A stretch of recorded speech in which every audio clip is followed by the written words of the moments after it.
দেখো 11টা বাজতে 10 মিনিট বাকি। এটা খাচ্ছে, ও প্রণতি দিদন এনেছিল, ওই খাচ্ছে। খাও। ড্রয়িং করছিল বসে এতক্ষণ। এই পেলাম সকাল থেকে সময়, তাই স্টার্ট করছি ব্লগটা। গুড মর্নিং ফ্রেন্ডস, আমি মমিতা, আমার চ্যানেল আসলে তোমাদের অনেক অনেক ওয়েলকাম আর ভালোবাসি। একটা নতুন ব্লগ শুরু করলাম। আমি উঠেছি 8:45, এ উঠলো 9টায়।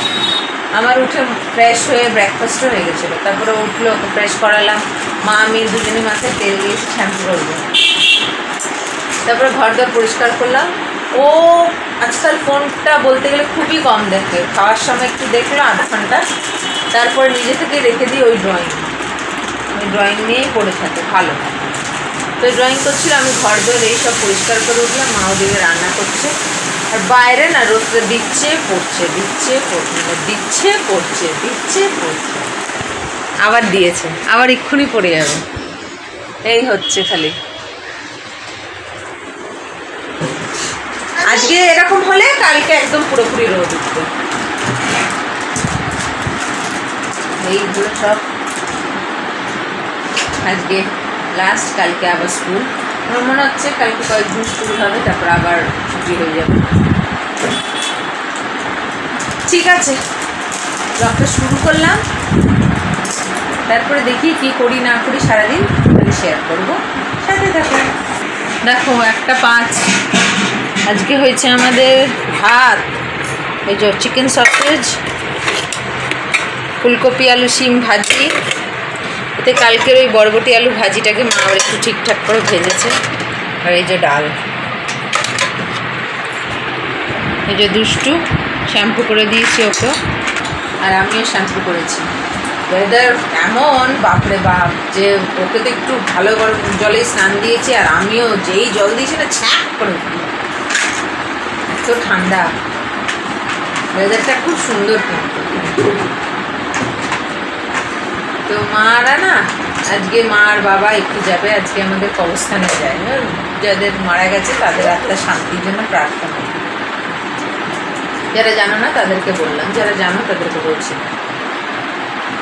তো মা আর বাবা যাবে, আমি যাই না, আগে যেতাম, তারপরে মেয়েকে নিয়ে আমি আর এখন যাই না, কারণ অনেক মোমবাতি জলে, ধূপ জলে, আমার মেয়ে অনেক চঞ্চল, যাওয়ার বয়স অনেক আছে, বয়স শেষ হয়ে যাচ্ছে না, এর তো সবে হলো, এখনও অনেক যাওয়ার সময় আছে।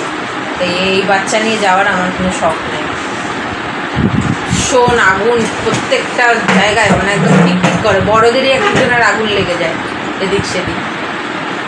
ও তো বাচ্চা চঞ্চল, কত চোখে রাখতো, 2 মিনিটের জন্য তো নয়, বেশ অনেকক্ষণ বসতে হয়, 2-3 ঘন্টা থাকে ওখানে। ওই জন্য মা আর বাবা যাবে, আর আমার ছোটো মাসির মেয়ে যাবে, ওরা ডাইরেক্ট মেট্রোতে যাবে। না, অনেক আগুন জল। তো এখন খাওয়া দাওয়া করবো করে, না বড়রা যায় না, এই বাবুরা যায় না। বসো, দেখো পুরো ডট 6টা বাজে, সন্ধেবাতি দেওয়া হলো, এদিকে বসলো পড়তে। আজকে 4:45টার সময় উঠে গেছে, 4:45টাও না, 4:40 হবে, তখন উঠে পড়েছে। পড়বে এখন, পড়াশোনা করবে, হোমওয়ার্ক আছে ওগুলো করবো, তো ব্যাকপ্যাক প্যাক করবো। ভালো হলো উঠে গেল। মা তো এখন আসেনি, জল ঠলগুলো ভরে রাখলাম, ভরা হয়ে গেছে, এমনকি ওকে খাওয়ানো হয়ে গেছে। খাওয়ানো বলতে ওর জন্য কালকে, তার আগের দিন সেই বাজারে গেলাম, পেস্ট্রি নিয়ে এলাম, 2টো পেস্ট্রি এনেছিলাম, একটা স্ট্রবেরি, একটা ম্যাঙ্গো। স্ট্রবেরিটা খেয়েছিল, ম্যাঙ্গোটা ফ্রিজে ছিল, কালকে ভুলে গেছিলাম, তাই আজকে দুপুরে বের করে রেখেছিলাম, তা এখন খেলো সে। এবারে পড়াবো, হোমওয়ার্ক আছে অল্প স্বল্প, একটু পড়াবো, রিভিশন করাবো, তারপরে ব্যাকপ্যাক করবো আর শু পলিশ করবো, বাকি সব রেডি আছে। একটা সেট অফ ড্রেস, মানে ইউনিফর্ম আয়রন করা, আর একটা সেট দেখি বাবাকে কালকে দেবো, কখন আসবে কখন করবো। এই হলো ব্যাপার সবাই। তাড়াতাড়ি বলতে 3টের দিকে শুয়েছিল, 3টের পর শুয়ে, তারপর দেখছি তাড়াতাড়ি উঠে পড়ছি। ঠিক আছে, রাতে শুয়ে পড়ি, ঠিক আছে, বসি ওকে। দেখো 10:10, খাওয়া দাওয়া হয়ে গেছে। এই যে দুষ্টু এই খেয়ে উঠলো 5-10 মিনিট আগে। একসাথে নিয়েছিলাম, মারা অনেক দেরি করে এসছে, 8টার দিকে, একটা থালায় নিলাম, ওকে খাইয়ে তারপর আমি খেয়ে আমার এই কাপড় চোপড়গুলো ঘরে তুলে দিলাম। আর সারাদিন আর বৃষ্টি হয়নি, আশা করছি কালকে রোদ উঠবে, কারণ আজকে রোদের যে ঝলকা দিচ্ছিল বৃষ্টিও হলো না, কিন্তু একটা ঠান্ডার আমেজ ঢুকে গেছে। আমার বাবারও তো সর্দি লেগেছে। কাপড় চোপড় তুলে দিলাম, এবারে ভিডিও এডিট করবো আর ওষুধ খাবো। এই কালকে থেকে স্কুল রেডি হয়ে গেছে, প্রিপারেশন হয়ে গেছে, কালকে তাড়াতাড়ি উঠতে হবে।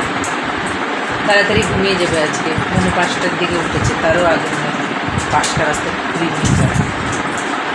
তো ঠিক আছে, ব্লগটাকে শেষ করি, আগামীকাল আসছি আবার একটা নতুন ব্লগ নিয়ে। তোমরা ভালো থেকো, সুস্থ থেকো, নিজেদের খেয়াল রেখো। Good night.